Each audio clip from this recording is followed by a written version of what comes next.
روز مبارک کے سامنے مدتوں سے دلوں میں ایک طرف تھی، ایک چاہت تھی، ایک خواہش تھی، مولا کب ہمیں آپ کا دیدار ہوگا؟ مولا مرنے سے پہلے ہم کب کربلا جائیں گے؟ مولا ہمیں کچھ نہیں چاہیے، بس آپ کے روزے کا دیدار چاہیے۔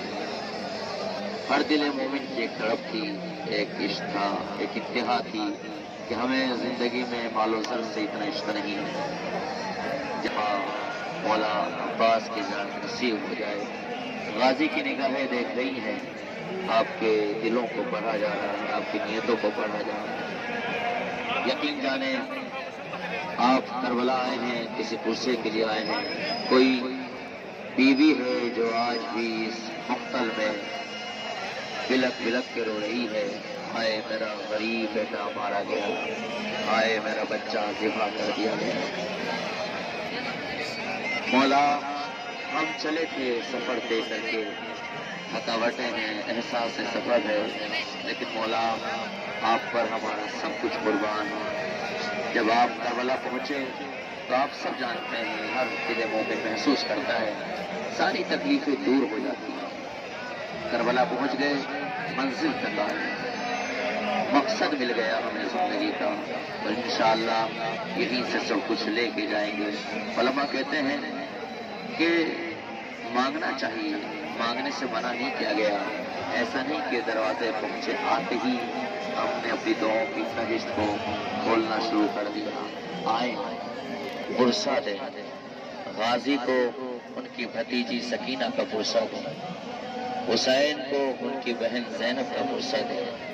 یہ ایام 40 ہے نا، یہ ختم ہوئے، آپ نے دیکھا ایک بہن سفر میں ہے، کربلا سے کوفہ، کوفہ سے شام۔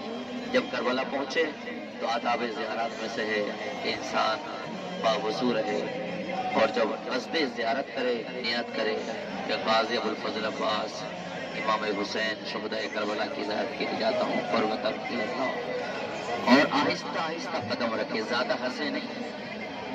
یہ ذہن میں ہونا چاہیے کہ یہاں پر محمد کا گھرانہ لوٹا گیا، یہاں پر زہرا کی کمائی لوٹی گئی، اور لہو و لعب سے انسان پرہیز کرے، تمام لذت نفسانیہ، لذت دنیا سے پرہیز کرے۔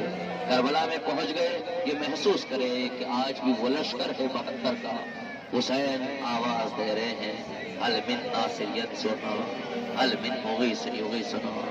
کوئی آپ ہی میں سے حبیب ہے، کوئی آپ ہی میں سے جون ہے، کوئی آپ ہی میں سے زینبی کردار ادا کرنے والا ہے، بس شرط ہے کہ وہ آواز محسوس کرنی ہے۔ مقتل میں پہنچے، علماء کہتے ہیں آہستہ آہستہ قدم رکھے، خرامہ خرامہ چلے، اور محسوس کریں کہ جس جگہ میں قدم رکھ رہا ہوں اسی سرزمین پر زہرا کا غریب بیٹا حسین کتنی مرتبہ گرا ہے۔ کبھی اکبر کے لاشے پہ گرا، کبھی قاسم کے لاشے کو اٹھانا، ٹکڑوں کو چن چن کر گٹھڑی میں باندھا۔ علماء کہتے ہیں احساس ہونا چاہیے کہ ہر قدم پر نہ جانے کس جگہ پر اکبر کا لاشا گرا ہوگا، نہ جانے کس جگہ پر عباس کے بازو کٹ کر گرے ہوں گے، نہ جانے کس جگہ پر ارباب اعضا قاسم کے لاشے کو پامال کیا گیا ہوگا، نہ جانے کس جگہ پر اون و محمد کے لاشے گرے ہوں گے۔ وہ محسوس کر لیں گے نا، خدا کی قسم آپ غربت حسین کو محسوس کر لیں گے، مظلومیت حسین کو محسوس کر لیں گے۔ جو 6 ماہ کے بچے کے لیے ہم مقتل میں صدا دے رہا تھا، ہے کوئی جو میرے اس 6 ماہ کے بچے کو پانی پلائے؟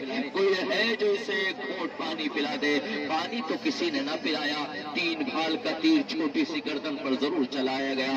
اے غازی ابوالفضل عباس، ہمارے آنے کو قبول کر لینا، اس لیے کہ ہمارا عقیدہ یہ ہے کربلا کوئی آتا نہیں ہے، کربلا بلایا جاتا ہے۔ غازی جس کا زائرین کی فہرست میں نام لکھتے ہیں وہی زائر کربلا میں وارد ہوتا ہے۔ اے علمدار حسینی، ہمارے آنے کو قبول کر لینا، اے غازی ہمارے پرسے کو قبول کر لینا۔ جہاں اتنے اصحاب و انصار شہید ہوئے نا ارباب اعضا، وہیں پر غازی ابوالفضل عباس کی مصیبتیں کم نہیں ہیں۔ ہر شہید کی مظلومیت اپنی جگہ پر ہے، اور غازی ابوالفضل عباس کی مصیبتیں اپنی جگہ پر ہیں۔ ایک مرتبہ جب اسی جگہ سے غازی مشک سکینہ لے کر گزر رہے تھے، ایک شقی نے ایسا وار کیا، عباس کا داہنا بازو کٹ کر زمین پر گرا۔ گیا. کچھ قدم آگے بڑھے تو ایک ملعون نے سوار کیا, عباس کا بایاں بازو کٹ کر زمین پر گرا. آپ نے بڑی آسانی سے سن لیا ہے, انسان کے ہلکا سا زخم لگ جاتا ہے برداشت نہیں کر پاتا. ارے ذرا تصور کرو, زندگی میں عباس کے بازو قلم ہو رہے ہیں, کس طریقے سے برداشت کیا ہوگا. اگر ظلم یہاں تک ہوتا تو ہم برداشت کر لیتے, لیکن تاریخ نے عجیب منظر لکھا. ارے کچھ لمحے آگے بڑھے, ایک ملعون نے ایسا تیر چلایا, ارے سنسناتا ہوا تیر آنکھ میں بے بس ہو گیا. ارے غازی گھوڑے پر تڑپنے لگے, تیر نکالے تو کیسے نکالے, بازو کٹ چکا ہے. ارے گھٹنوں سے تیر نکالنا چاہتے ہیں. ایک شقی نے ایسا گرز مارا, 32 سالہ باز گھوڑے پر نہ سبز.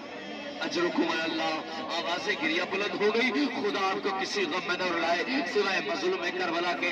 میں نے جملہ مصائب کا پڑھ دیا, آپ نہ جانے کس منزل پر پہنچے ہیں. ارباب اعزاز سنیں گے قیامت برپا ہو گئی. جب خطیب نے مصائب پڑھے نا قاضی کے, ایک مرتبہ مولا خام میں آتے ہیں اور کہتے ہیں تم نے انصاف نہیں کیا. مولا کیا گستاخی ہو گئی, تم نے میرے مصائب نہیں پڑھے. کہا مولا ابھی کتنا مصائب پڑھ کے آ رہا ہوں. مولا میں نے پڑھا آپ کے بازو کو قلم کیا گیا. مولا میں نے پڑھا مشک سکینہ میں تیر مارا گیا. مولا میں نے پڑھا آپ کی آنکھ میں تیر مارا گیا ہے. مولا میں نے پڑھا ہے آپ کے سر پر گرز مارا گیا. مولا ساری مصیبتیں تو پڑھ دی ہے. ایک مرتبہ غازی نے نگاہوں کو جھکا کر کہا, ارے تم نے میری وہ مصیبت کیوں نہیں پڑھی. جب بھی کوئی شہید بلندی سے زمین پر گرتا تھا اپنے ہاتھوں کا سہارا لیتا, لیکن جب میں گھوڑے سے زمین پر گرا ہوں, ارے منہ کے بعد اجرکم اللہ, یہی حق گریہ ہے. نیچے ہو گئی مجلس تمام. امام صادق علیہ السلام فرماتے ہیں کہ ہر شہید پر بڑے ظلم اٹھائے گئے, لیکن جو میرے چچا عباس میں ظلم کے پہاڑ ٹوٹے نا, وہ کسی شہید پر نہیں ٹوٹے. مولا کیا مصیبت کے پہاڑ ٹوٹے. سنیں گے کہ جس شہید کو شہید کیا گیا نا, اپنی آوازوں کو روکیے گا نہیں. غازی کی نگاہیں دیکھنے مظلومیت ہے. اور واویہ کا ایک مرتبہ تاریخ بیان کرتی امام صادق کہتے ہیں کہ جو بھی شہید تھا اس کو ایک بار شہید کیا گیا. کسی کو نیزے سے شہید کیا گیا, کسی کو تلوار سے شہید کیا گیا, کسی کو تیر سے شہید کیا گیا, لیکن میرے چچا عباس کو 2 مرتبہ شہید کیا گیا. کہا وہ کیسے مولا. کہ ایک مرتبہ تلوار اور نیزوں کے ذریعے سے شہید کیا گیا, اور دوسری مرتبہ مولا کو ارے زبان کے ذریعے سے شہید کیا گیا. مولا وہ کیسے. کہ جب تک غازی زندہ تھے اہل اشقیاء, ارے فوج اشقیاء کی نیندیں حرام تھی, سب جانتے تھے عباس زندہ ہے, کوئی خیموں کا رخ نہیں کرے گا. عباس زندہ ہے, کوئی حسین تک نہیں جائے گا. لیکن جب علمدار حسینی عباس مار دیے گئے, ارے فوج اشقیاء ہنسنے لگی, اور ایک غازی کی لاش پر آتا, لمبا لمبا نیزے نکال کر ارے غازی کے لاشے پر مارتا اور کہتا غازی اٹھو بدلا لو, عباس اٹھو بدلا لو, عباس اٹھو بدلا لو. ارے قیامت ٹوٹ گئی عباس پر, لاشا اچھل اچھل کر غیرت زیرب کو سلام کر رہا ہوگا. اے شہزادی موت نے مجبور کیا, ورنہ یہ ردا کیسے.